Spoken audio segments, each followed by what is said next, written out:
that we had a protected transponder reserved on RCA SATCOM 3, F3. When that satellite was lost, we immediately went to RCA and obtained assurance we will explore every alternative for transponders, including the FCC. We are concerned at RCA, as the owner, will be concerned about this, and we expect to bring it to their attention. That's the release, and while I'll show you this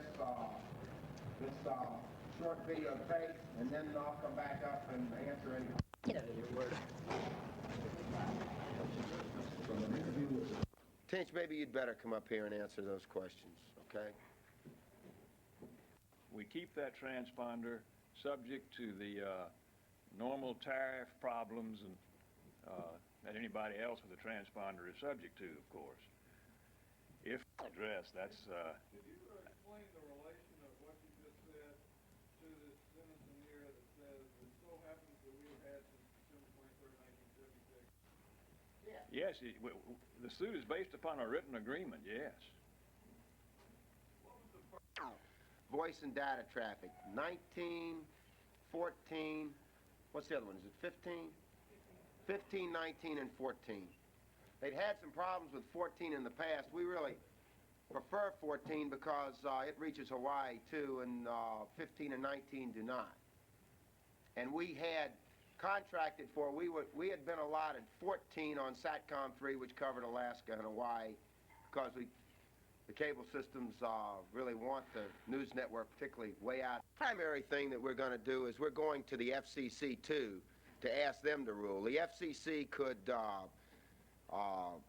order RCA to let us keep the transponder, and we feel that we have a good case at the FCC as well. We have not filed with them. We have time now, but we will be filing a document asking for them to intercede on our behalf with RCA in the unlikely event that we were to have a problem here in the federal court. And what if they don't?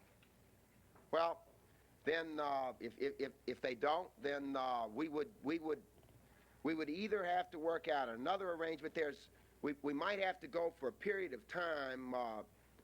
SATCOM 3, the new SATCOM 3 will be launched and operational, if it doesn't blow up, in October of '81, which is just 15 months after June of '80, or 16 months, not 17. And we feel like we'll be on that satellite either way as well. We would have a choice of either, because RCA is reserving a satellite on that CableNet 2, pending the outcome of the suit. So we'd have a choice of either going over there with a full-time service and perhaps buying part-time service on transponders that other people have that would be it'd be a patchwork situation until the new satellites launched. But as we've learned in satellites or in anything else, there's no such thing as certainty in this life that we live. You know, when you get in a car and an airplane, you never really are sure whether you're going to get there or not. And it's just a risk that we have to take. Yes, sir. You asked for a jury trial. That's. The jury should pass upon. We want a jury to do that. Do you still intend to have a jury hear this case after the consent agreement?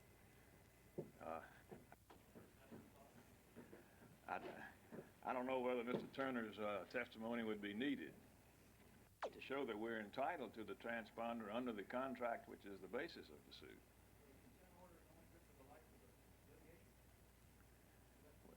Well, for as long as any of its terms have any application to the litigation.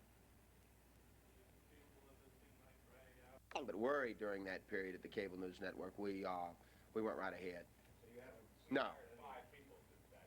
Stances, and it'll allow us to get off on time, and I am absolutely confident that once up there we'll stay up there, barring some cataclysmic. I'd say that they're 100% now. As we said, we've already spent or committed $35 million, and we were going to start with we'll probably, we've still got about half the people yet to hire, don't we, Reese?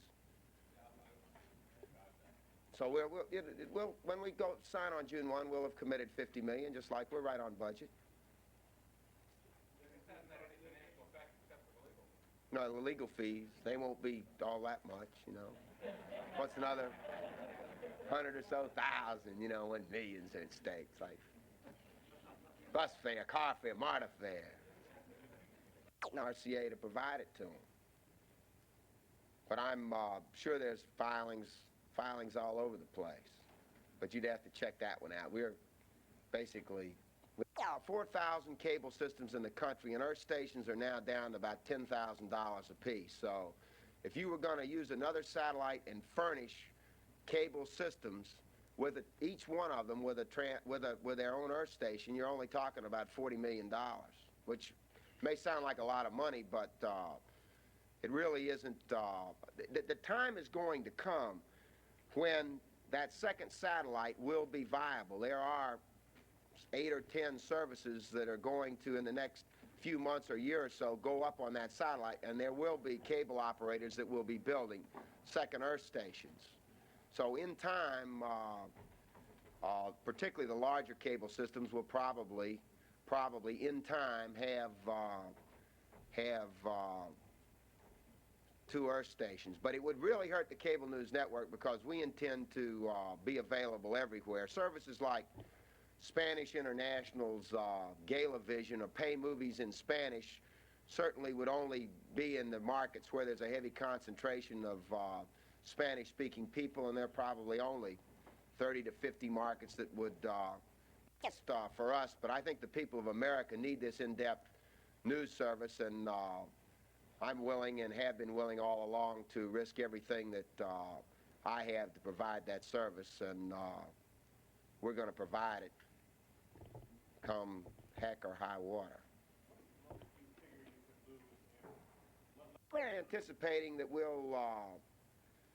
lose probably $2 million a month while we were off, or somewhere in that neighborhood. When did the president set up by switching to F1 for the interim instead of F3? I want to thank everyone for coming. Appreciate it very much. And with that, say goodbye. Thank you.